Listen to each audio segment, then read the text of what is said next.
deal by midnight. Their demands coming up. Plus, Google is facing its biggest legal threat ever. We'll take a look at the antitrust case from the DOJ. And Apple announcing new products, including a new generation of iPhones, and making a deal to keep them flying off the shelves for years to come.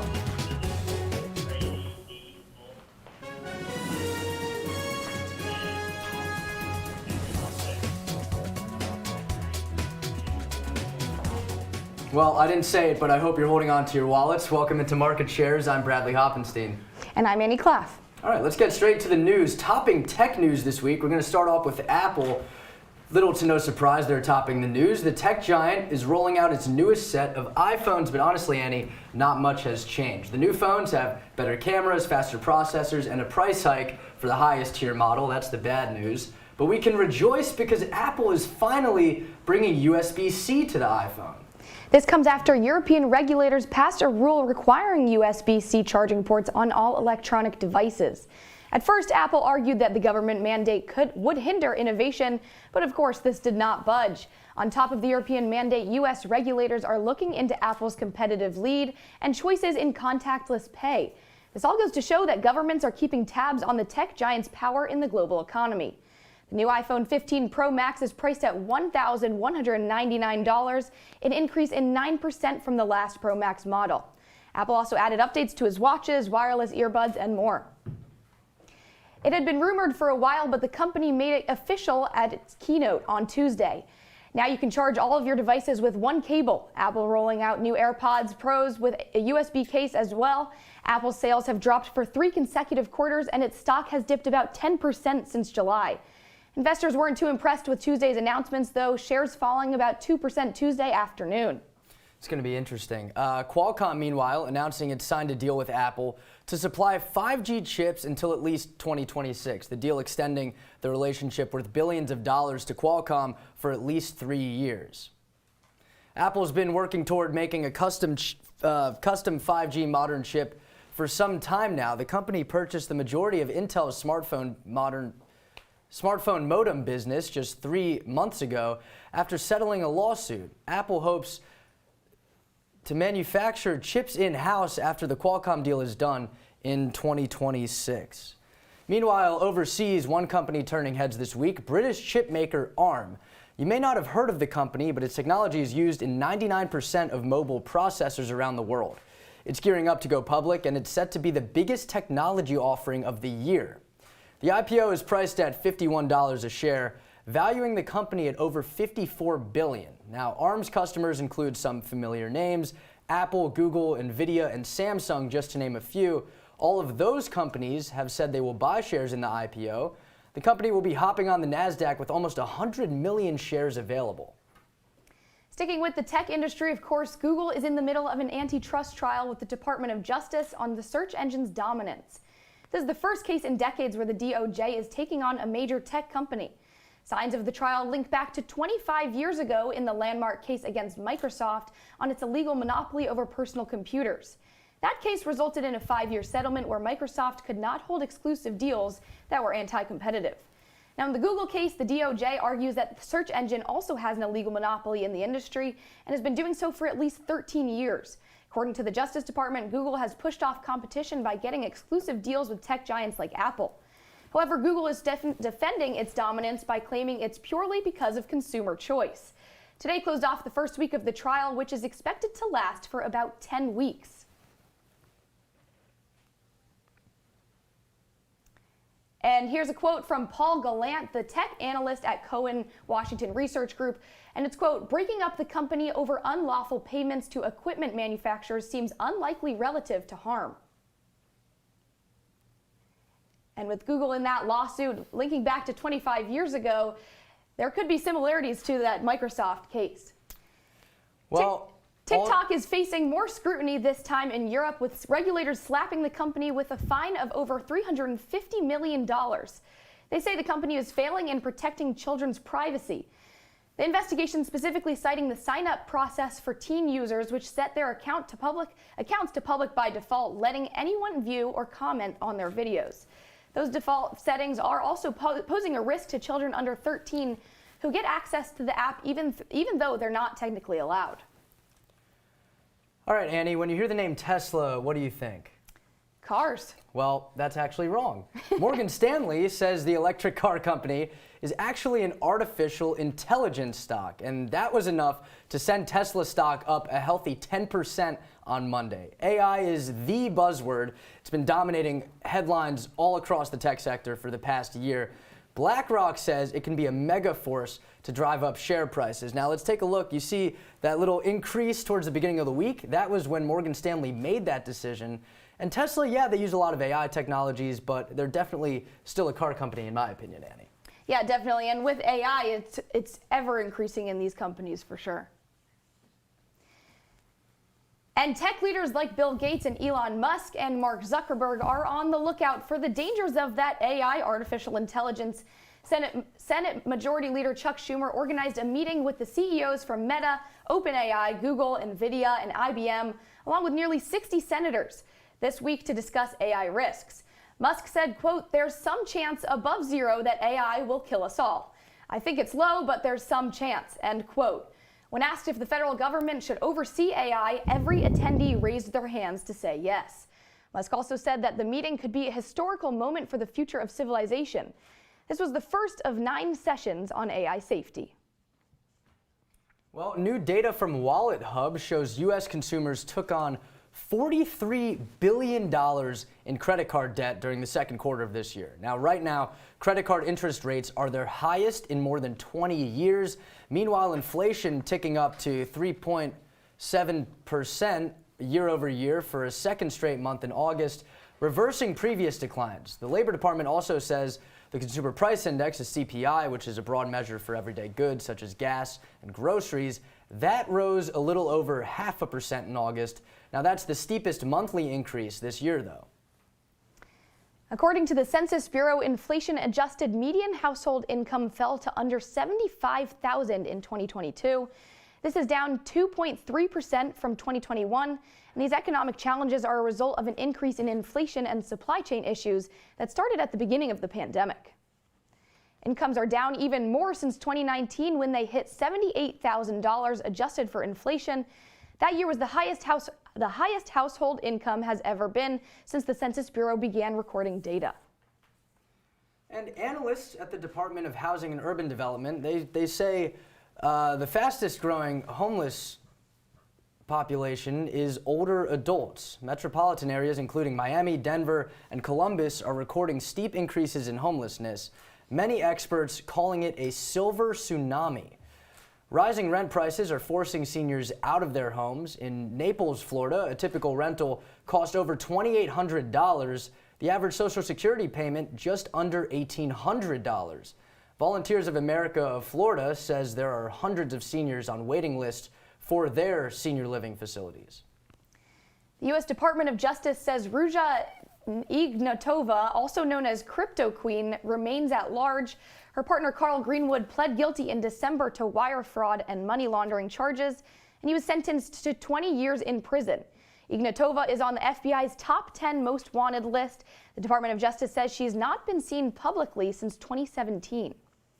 The FBI is offering a reward of up to $250,000 for informing and for information leading to her arrest. Her wanted poster says that she is believed to travel with armed guards and/or associates and may have plastic surgery or otherwise altered her appearance. The FBI is offering a reward of up to $250,000 for information leading to her arrest. Her wanted poster says that she's believed to travel with armed guards and/or associates and may have had plastic surgery or altered her appearance in other ways. Well, Syracuse SU is finally getting in the NIL game officially. It's launching its name, image, and likeness program. Athletics Director John Wildhack says the new Orange United Collective will make a direct impact in supporting all 600 of SU's student athletes. Orange United will also engage with individuals, businesses, and monthly subscribers to fund NIL activities such as autograph signings, athlete appearances, and even endorsements.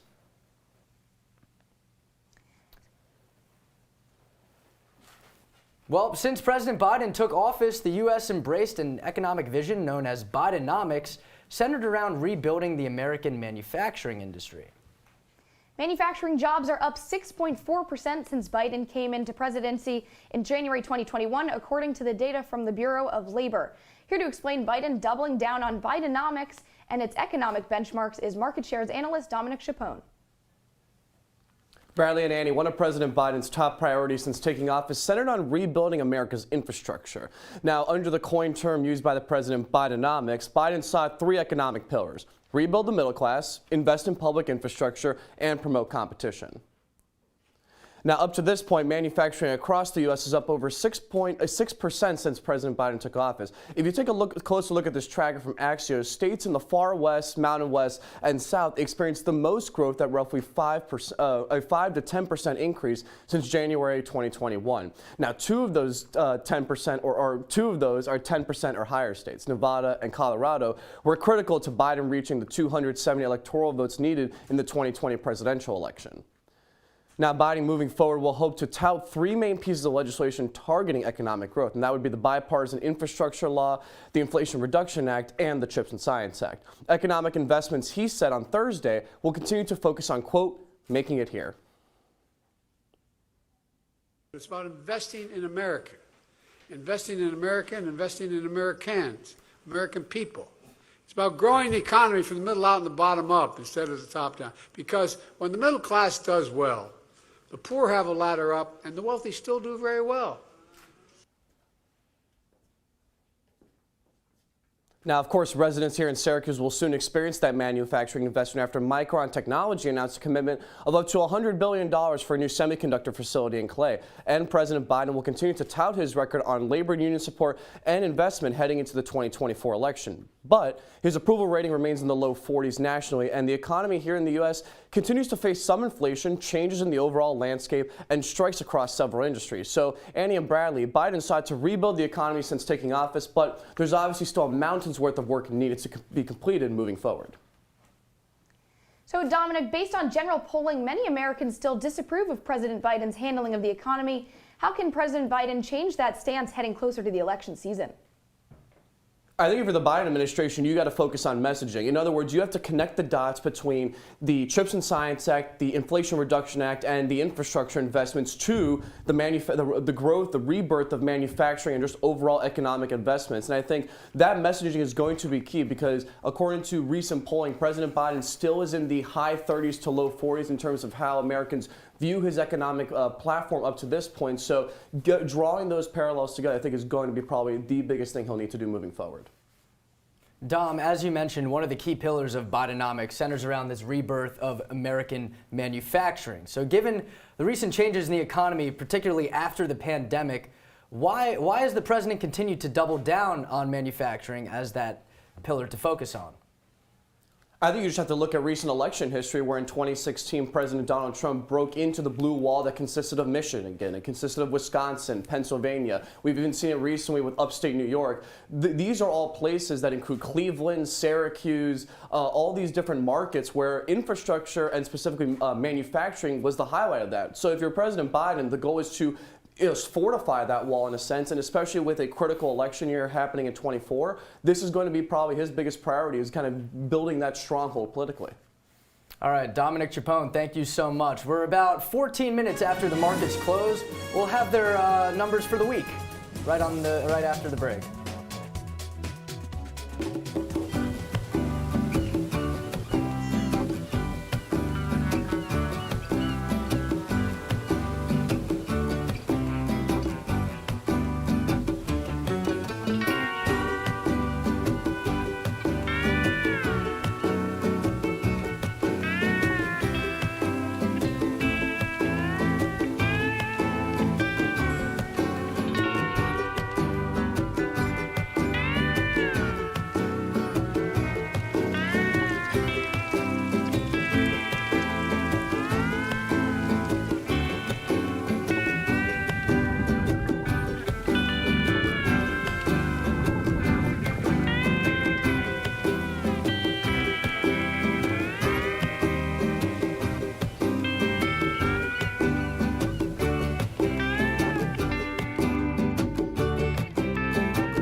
Leaving hot coals improperly extinguished can cause a wildfire. Hey guys, it's Smokey! It looks as if Smokey is going to use the drown, stir, drown and feel technique. After the first drown, a good start.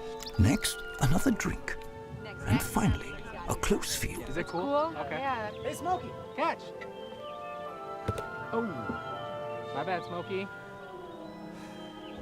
Only you can prevent wildfires.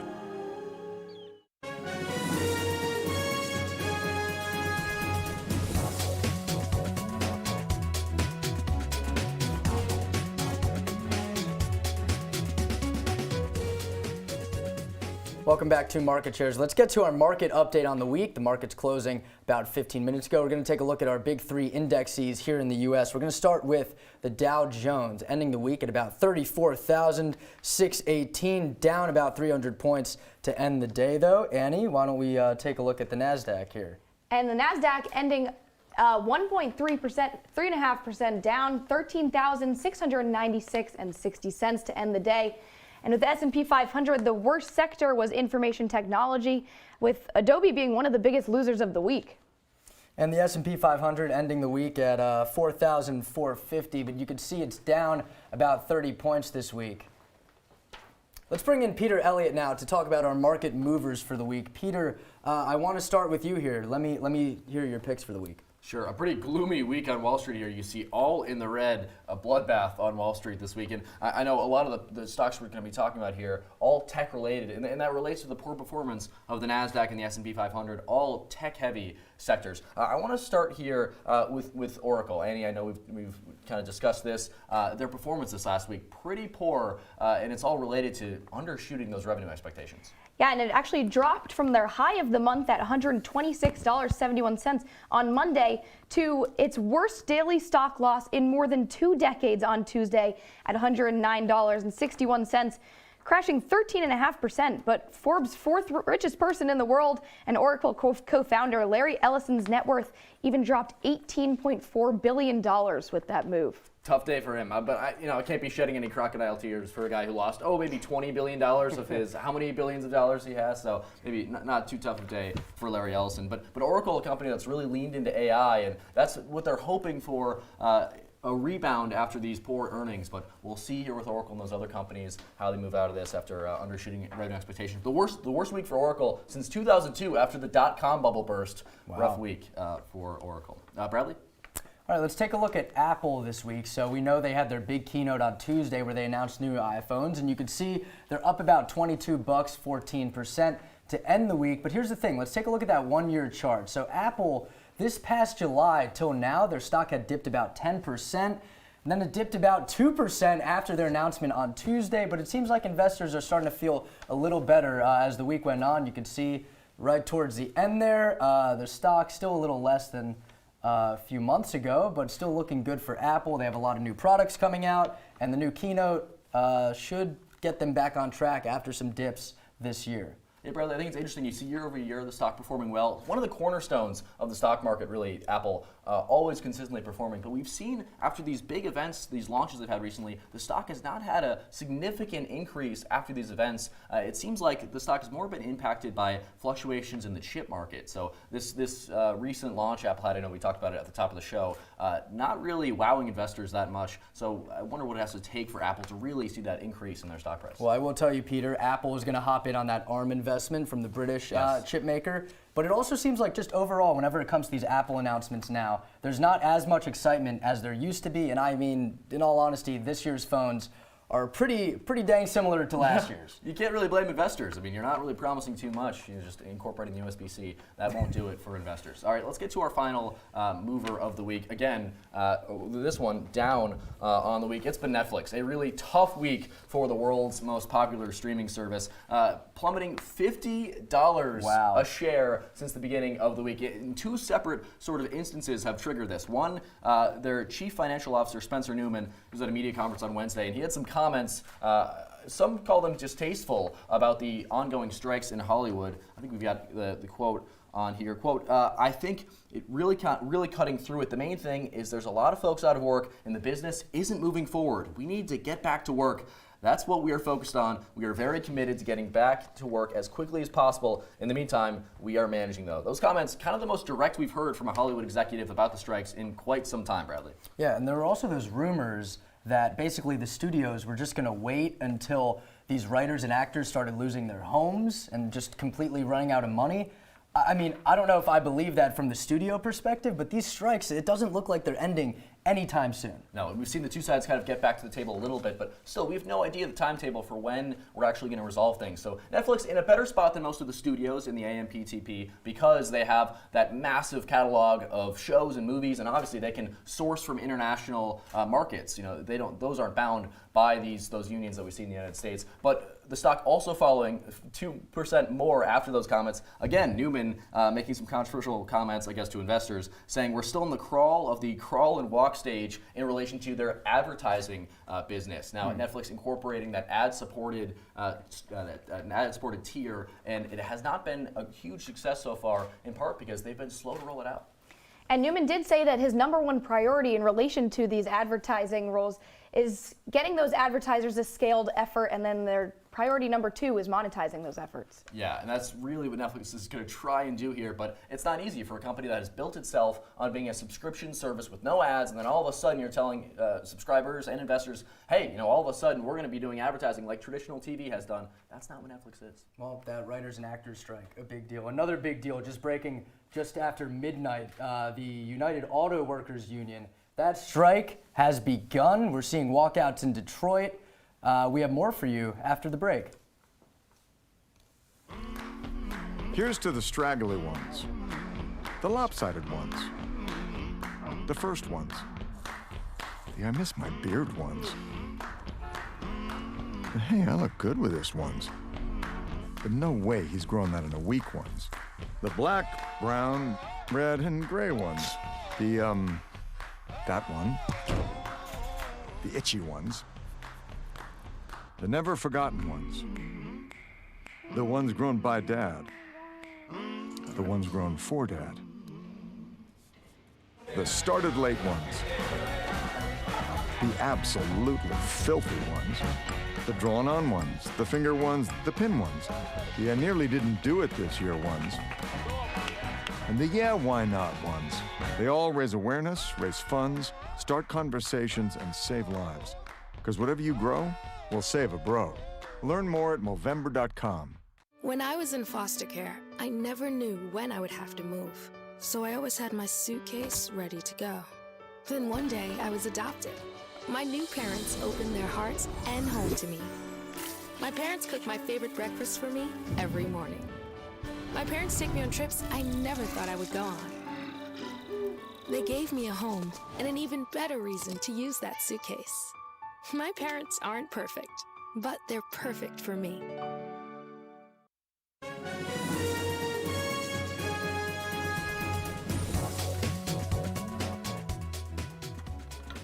There's no surprise that arguably the world's greatest soccer player has made a splash in American soccer culture, but also in sports streaming. Lionel Messi's signing with the MLS and Inter Miami has single-handedly shot up subscription signings for both Apple TV Plus and MLS Season Pass. Apple TV Plus has exclusive rights to air MLS games under a 10-year deal for at least $2.5 billion. As you can see, in February, just under 600,000 people in the U.S. were signed up for Apple TV Plus and nearly 92,000 for MLS Season Pass. Of course, with this huge spike in July means Messi had arrived. July saw a jump in nearly 234,000 and 198 subscribers for Apple TV Plus and this Season Pass, respectively. Chief Executive of Antenna, Jonathan Carson, said that in 20 years of sports leagues running their own direct-to-consumer video services, he has never seen a subscription pop up like this. July was Apple TV's strongest month for new customers all year. The day Messi made his debut for the Miami club, 110,000 people signed up for the MLS Season Pass. The Antenna CEO said, quote, "There's only one Lionel Messi, so this was a very big moment for the sport in the country. Sports are definitely star-driven, but that has never been translated before into an enormous subscriber bump," end quote. The regular season for the MLS ends on October 21st, so what does that mean for Apple TV Plus? Given sports subscriber tendencies and data from Antenna, Carson said that sports signups are actually retain extremely well and tend to stay throughout the season. If you're already subscribed with Apple TV Plus, and the MLS Season Pass costs $12.99 a month or $25 for the whole season, and it gets a bit pricier if you don't have Apple TV Plus. Amid struggles between the cord-cutting phenomenon and streaming networks, Messi has certainly brought in some good numbers for Apple. All right, Annie, interesting stuff there. Well, breaking late this afternoon, for the first time in its nearly 90-year history, the United Auto Workers Union is voting to go on strike. The union's current contract expired at midnight last night. The UAW represents over 146,000 blue-collar workers, so this strike could be a major tipping point in the U.S. for labor rights. This is the first time the unions negotiated with the big three automakers simultaneously. That's Ford, GM, and Stellantis, which was formerly Chrysler. This as opposed to the union negotiating with each company individually. But there's other reasons why this strike is so important. So let's start with the union's demands. For one, workers are looking to end the industry's tiered employment system. This lets the big three pay new employees lower wages with less benefits. Workers say they've been hurt by a number of changes to their contracts and work rules over the past 15 years, making them tier 2 workers. Under the contract that just expired, those employees could only make half the hourly wages of senior union workers, and it would be a longer climb to reach higher pay. But the biggest demands and the biggest reasons the union is striking are employee wages and hours. The UAW is looking for a 40% wage increase over 4 years while reducing the work week to 32 hours. A 32-hour work week, but still asking for 40 hours of pay. But that 40% number didn't just come out of thin air. The same increase in compensation over 4 years is about what the big three CEOs got over the last 4 years. Over the last 10 years, profits from the big three have shot up 92%, but workers' real wages, so that accounts for inflation and cost of living increases, those have almost fallen 20%. But it's that second point about hours that has really halted discussions. Union reps say workers are experiencing burnout from a 50 to 60-hour work week, including mandatory overtime. Hours along with wages is going to be a huge sticking point for this strike. After a summer with a hot labor market and strikes in other sectors, the union president, Shawn Fain, says workers just want their fair share. Last 4 years, the price of cars went up 30%. CEO pay went up 40%. No one said a word. No one had any complaints about that. But now, God forbid that workers actually ask for their fair share of equity. Bradley, is there anything telling to you of how long this strike could last? Annie, there's really no timetable for this strike right now. It's still fresh as of midnight, and the pieces are just starting to fall into place. UAW President Shawn Fain, you just saw, he actually released a statement earlier this afternoon. I'd say the most interesting piece here is the big three have known the union's demands for nearly 6 weeks, but of course, as Fain puts it, they want to blame the workers for their mistakes and mismanagement. So it sounds like it's going to be up to the automakers to decide when this strike ends, as much as they'll keep blaming the workers. But as we've seen with the writers and actors strikes dragging on through the summer, these things can last a while. Well, on the other side, pumpkin spice lattes seem to be coming earlier and earlier every year. We'll tell you more about it.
Well, that's all the time we have for you on this episode of Talking Points. Be sure to follow us on X and Instagram at CitrusTV News. Throw us a like on Facebook. Why not, if you're still using it? And have a great night, Syracuse.